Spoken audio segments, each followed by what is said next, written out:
Welcome to episode 73 of the Search with Candour podcast, recorded on Friday the 7th of August 2020. My name is Mark Williams-Cook, and today we're going to be talking about the infrastructure changes to the Search Console API and who might be affected by those. We'll talk a little bit about the new search quality rater information that we've seen published from Google and what that means. And in a related theme, we're going to be talking about myth-busting SEO ranking factors.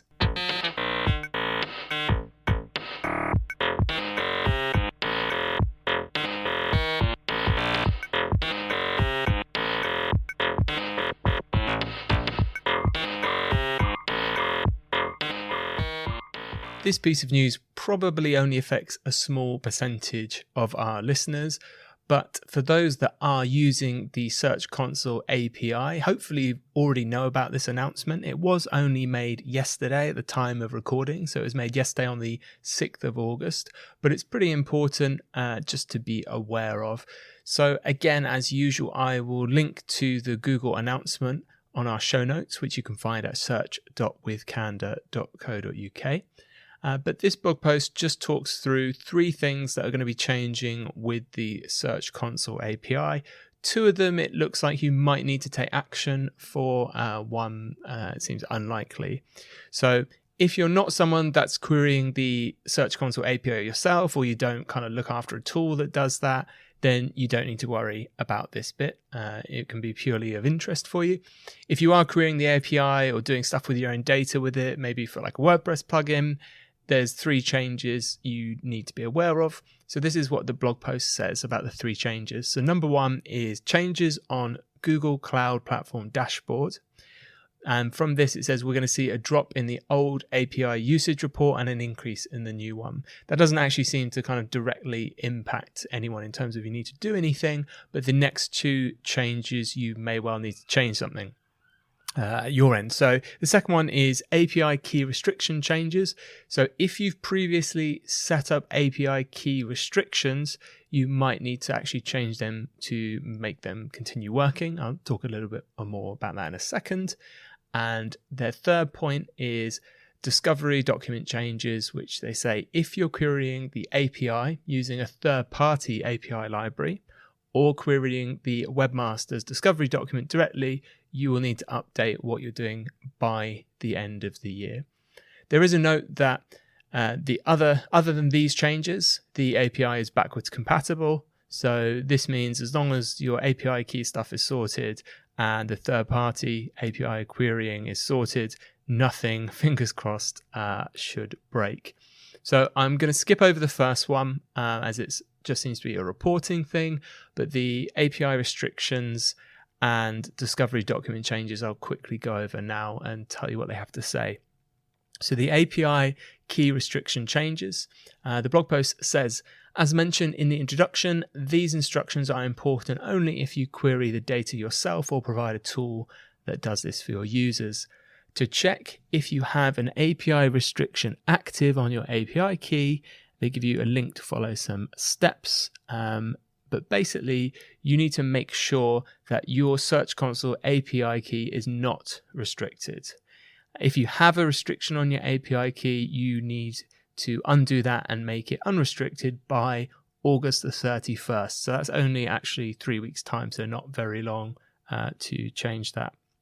It also says, in order to allow your API calls to be migrated automatically to the new API infrastructure, you need to make sure that the API is not restricted. So that's the reason essentially for this. So you previously could lock down your API calls to be restricted to certain processes that you define. And I guess Google wants to run this update to kind of upgrade everything for you, but they can't do that if you set the key as restricted.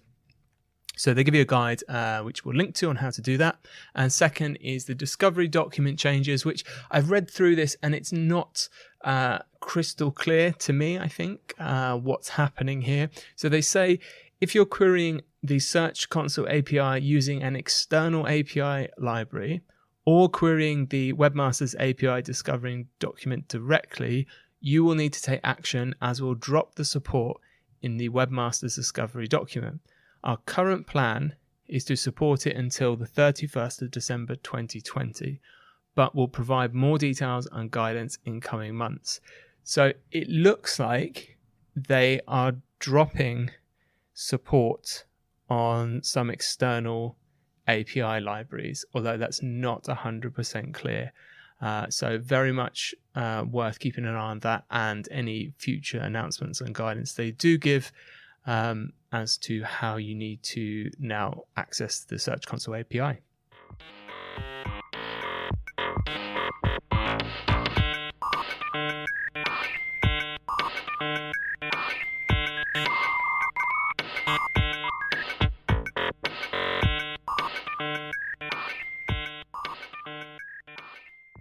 These next two segments are kind of related and they're quite interesting. So this week on the 4th of August, which was Tuesday, Danny Sullivan made a post on the blog.google called How Insights from People Around the World Make Google Search Better.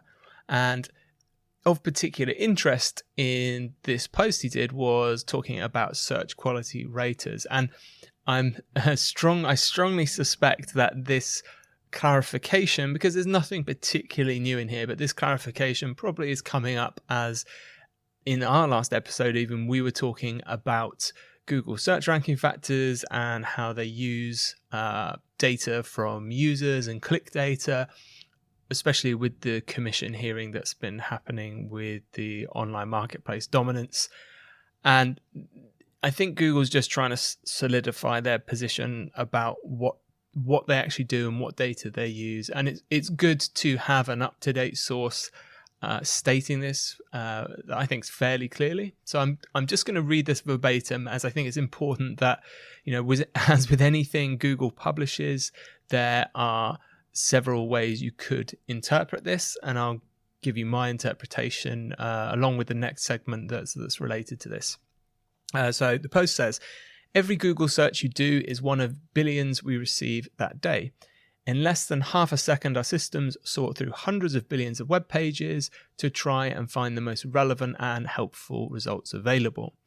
Because the web and people's information keeps changing, we make a lot of improvements to our search algorithms to keep up. Thousands per year, in fact. And we're always working on new ways to make our results more helpful, whether it's a new feature or bringing new language understanding capabilities to search. And that's linked to their upgrade using BERT that we covered before. The improvements we make go through an evaluation process designed so that people around the world continue to find Google useful for whatever they're looking for. Here are some ways that insights and feedback from people around the world help make search better. So there's a couple of sections here. I'll go through the 3 sections. So our research team at work. Changes that we make to search are aimed at making it easier for people to find useful information, but depending on their interests, what language they speak, and where they are in the world, different people have different information needs. It's our mission to make information universally accessible and useful, and we're committed to serving all of our users in pursuit of that goal. This is why we have a research team whose job is to talk to people around the world to understand how search can be more useful. We invite people to give us feedback on different iterations of our projects, and we do field research to understand how people in different communities access information online. For example, we learned over the years about the unique needs and technical limitations that people in emerging markets have when accessing information online. So we developed Google Go, a lightweight search app that works well with less powerful phones and less reliable connections. On Google Go, we've also introduced uniquely helpful features, including one that lets you listen to web pages out loud, which is particularly useful for people learning a new language or who may be less comfortable with reading long text. Features like these would not be possible without insights from the people who ultimately use them. So I think that's that's kind of outside of SEO in a way, and I don't think that should be unexpected from anyone, that Google obviously does this qualitative research kind of on the ground with different users, and it's certainly something we've seen even with they've linked to their work they did with BERT and understanding queries. And it's always interesting that, the English language is still their primary language they work with. So a lot of these new search features happen in English first. You get better results in English. The systems are trained on English, and then it slowly rolls out to other languages. So it's this second part of the document that I'm particularly interested in, because this is talking specifically about search quality raters. So what they say about search quality raters is a key part of our evaluation process is getting feedback from everyday users about whether our ranking systems and proposed improvements are working well. But what do we mean by working well? We publish publicly available rater guidelines that describe in great detail how our systems intend to surface great content. These guidelines are more than 160 pages long. But if we have to boil it down to just a phrase, we like to say that search is designed to return relevant results from the most reliable sources available. Our systems use signals from the web itself, like where words in your search appear on web pages or how pages link to one another on the web. So they're talking just about their kind of text analysis there and, PageRank and the other systems they've got for analyzing how sites link together. To understand what information is related to your query and whether it's information that people tend to trust. But notions of relevance and trustworthiness are ultimately human judgments.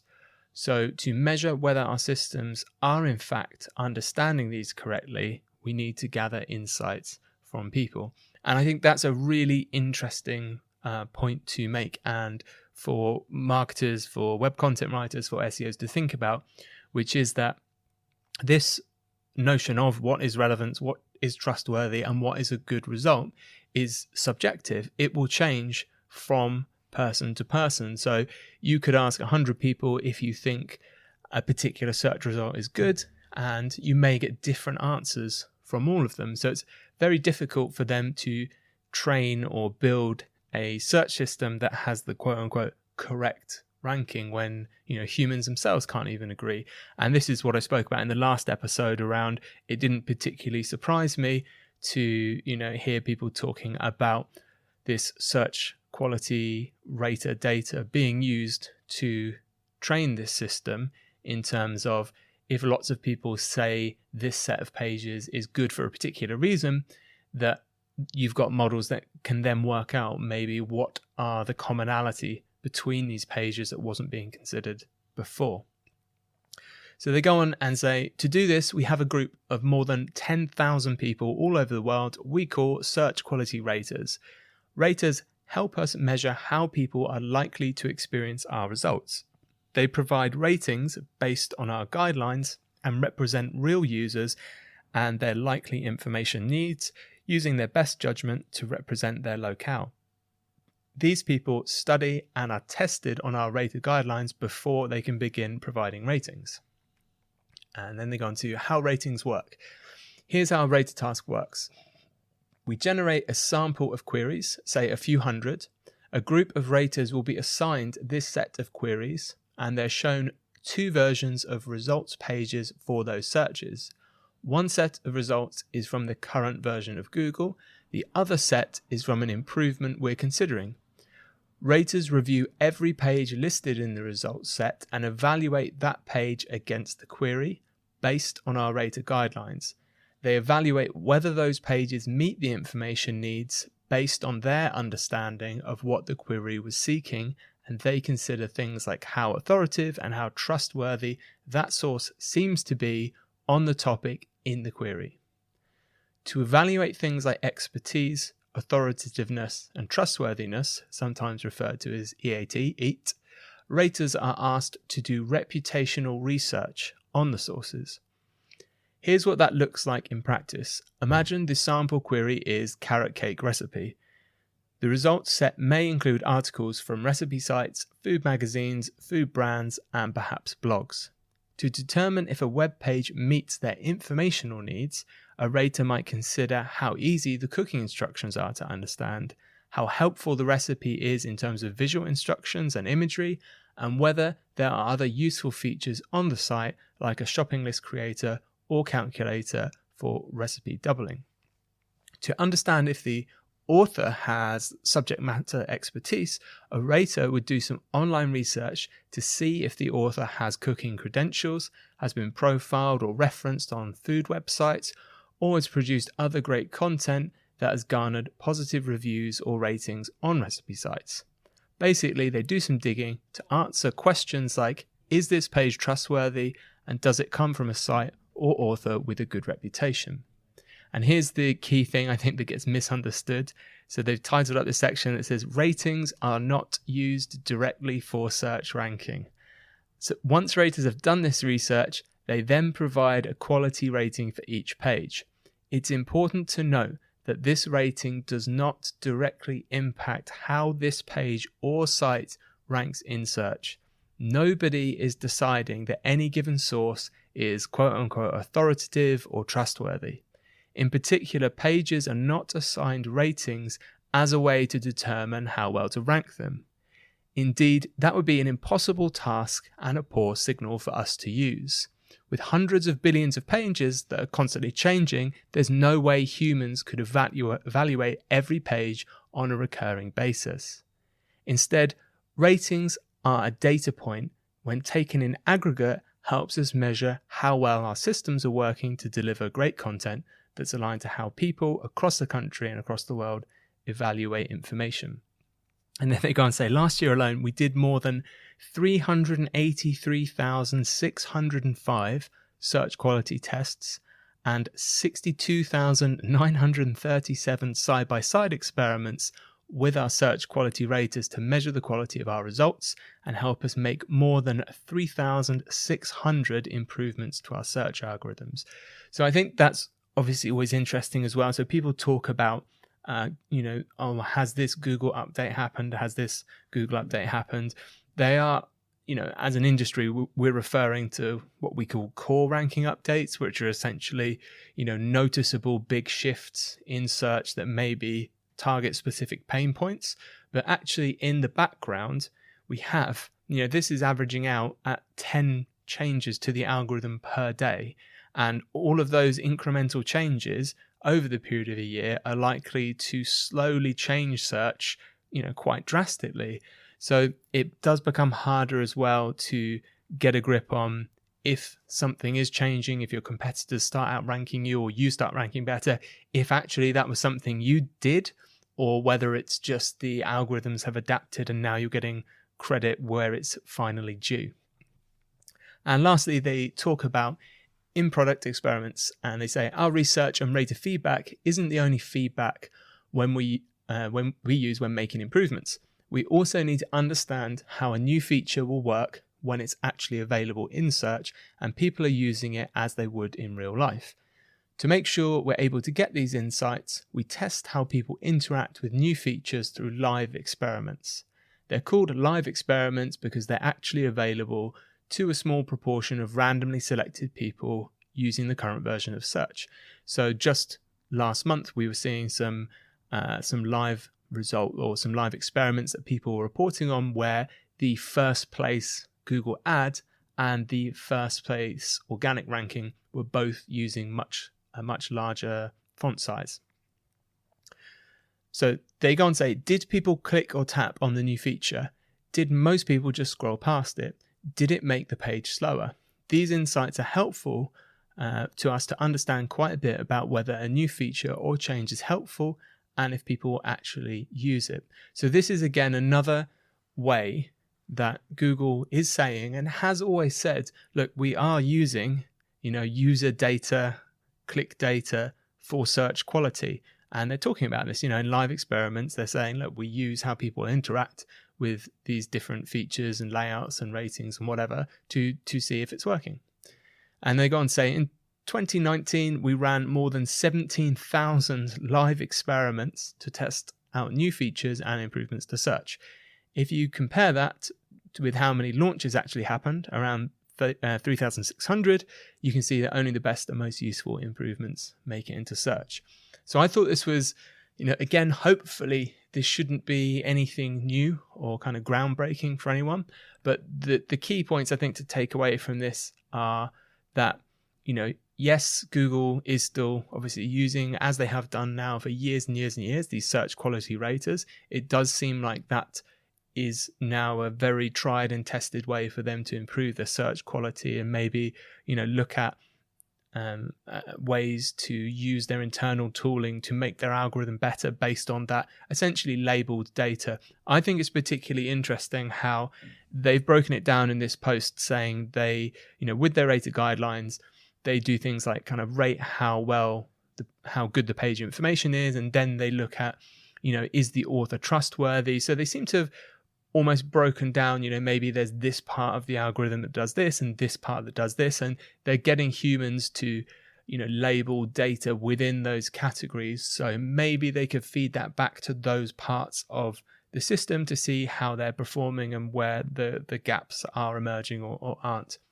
Not a surprise, but that is, user or internal data that is being used to improve search quality. Same with the live experiments. They're saying, yeah, we're using click data, we're using things like load times to judge if these are working, and the takeaway just that these changes are small and happening all the time. It's not like we're just getting 1 or 2 Google updates per year and everything else is just changing because of SEO and website activity.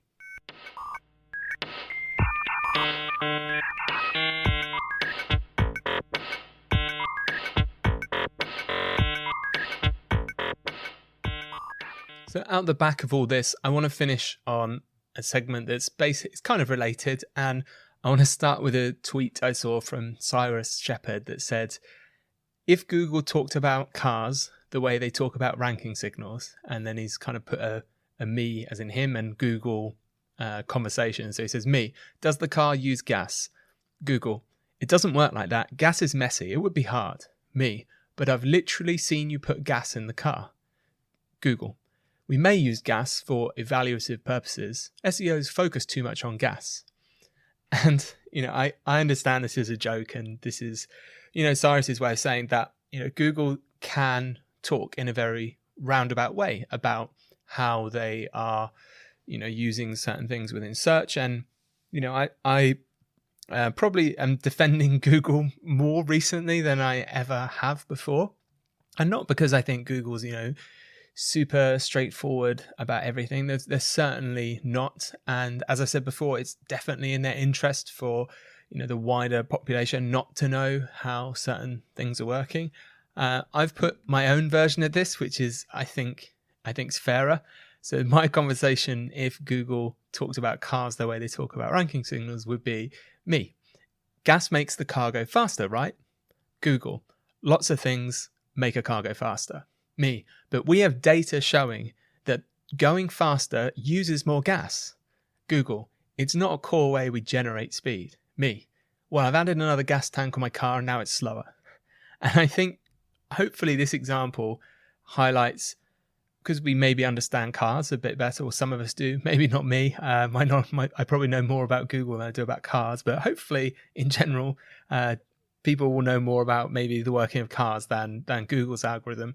And I think it's interesting, maybe as a thought kind of experiment, to sometimes how we get the wrong end of the stick. So obviously, if you whack your foot down on the accelerator, your car's going to guzzle more petrol, gas, depending on in the States or in the UK, but it's going to use more gas, right? And as SEOs, we kind of see those factors from the outside. There are certain things we can observe, and someone might do one of their correlation reports and they say, hey, look, we've worked out that all these cars that are traveling fast, all of them are using more gas. So we can then come to the conclusion that because we don't know anything else about the workings of the car, that, well, we just need it. We just need to put more gas in and it will go faster. But obviously, knowing about cars, we can think it's got to do with engine size, and it's got to do even with things like, the aerodynamics of the car and whether we're driving uphill or downhill or off-road and the weight of the car. So there's lots of things that do contribute to the speed of the car. And I think sometimes this is what why Google is trying to carefully word what they say, because it can be very easy for a majority of SEOs, and the majority, because it's still a fairly young discipline in terms of other types of marketing, might end up doing things that are really not helpful for them. So, if Google in this example said, well, yes, faster cars, use more gas, then you would have people doing the equivalent of, sellotaping a second and third gas tank onto their car, thinking it's going to make them go faster. And obviously this is a complete waste of time for everyone. So I just wanted to share that with you because it did kind of tickle me. And it brings me on to a search engine land post that Barry Schwartz put together, which is called SEO Myth Busting: What is Not a Google Search Ranking Factor? And I'll link to this again in the show notes at search.withcanada.co.uk, and I wanted to bring it up because I think it's a nice compilation of all of the things that Google says it doesn't use these signals when it's trying to work out where to rank your site in organic search. So I'm just going to read through this list, and then I'll talk a little bit more about it. So here is the list that Barry's put together of signals that Google have said at some point are not direct ranking signals in its search algorithms. So we start with search quality rated guidelines ratings, as we just spoke about, Google Ads, social media mentions or likes, click-through rates from search results, pogo sticking back to the search results page, dwell time on a page, bounce rates, user engagement data on your web pages, user behavior, Chrome data outside of Core Web Vitals, Google Analytics data, toolbar data, traffic on a website, shopping cart abandonment, EAT, that's expertise, authority, trustworthiness we just spoke about, responsive design, AMP, content accuracy, author bios, structured data markup, word count, outbound links, product prices, URL length, accessibility, stars, ratings and reviews, Better Business Bureau, trust organizations and badges, domain age, 3D and augmented reality images, email newsletter signups, Google Plus Ones, real life user signals, higher page counts, content frequency, Moz domain authority. So that's the big list. Now, I think most of these should be fairly obvious and straightforward. Some are certainly, especially when it comes to things like click-through rates and dwell times, some are debated a lot more hotly than others. The only thing I think is helpful to frame this whole conversation is that I have always noticed when Google talks about these things, and I may be wrong on this, but it's just something I've noticed, they've always talked about their core search algorithm. And we saw, and I did speak about this many episodes ago now, when there was that dump of internal Google ranking documents, and it mentioned things like Google's Twiddler framework, as they called it. And if you haven't heard about that, essentially it was, this Twiddler framework was a way for you to add extra kind of bits of code, if you like. I'm sure there are Google engineers, if they did listen to this, would be cringing, but it looked like this Twiddler framework was a way for you essentially to add code on top of the core algorithm to fine-tune results. And so certainly we've seen things like when certain results have achieved a lot higher click-through rate than usual or lots of clicks, we've certainly seen temporary ranking shifts. And this is an example I use because it does make logical sense that if a particular subject or company is mentioned in the news, for instance, and lots of people search around this, it does look like, or it does change the search intent, and it's a good idea, and the search engine should change the results it's showing to match this. All of the studies I've seen with click-through rate seem to be temporary effects in that, yes, I've seen websites change rankings sometimes, it looks like, because they've received a lot more clicks than they normally would have, but that never seems to last from the experiments I've seen, if anything happens at all. So this, in my opinion, could be other ways that Google are adding things on top of what they consider to be their core search algorithm.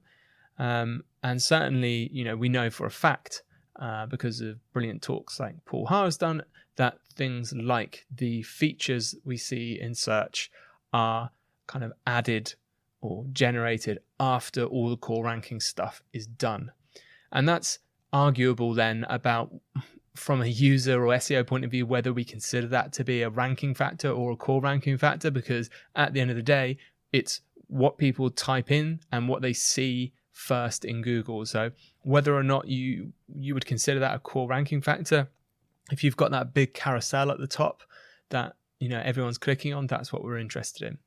But anyway, I'll link to this post. I just thought it was a nice list, and every single one of these things that's listed on here has a link to a source which has got a Googler normally making that statement fairly clearly. So it's a good thing to kind of ground yourself with, and maybe save you some time if you are going too far maybe down a path just in the name of SEO.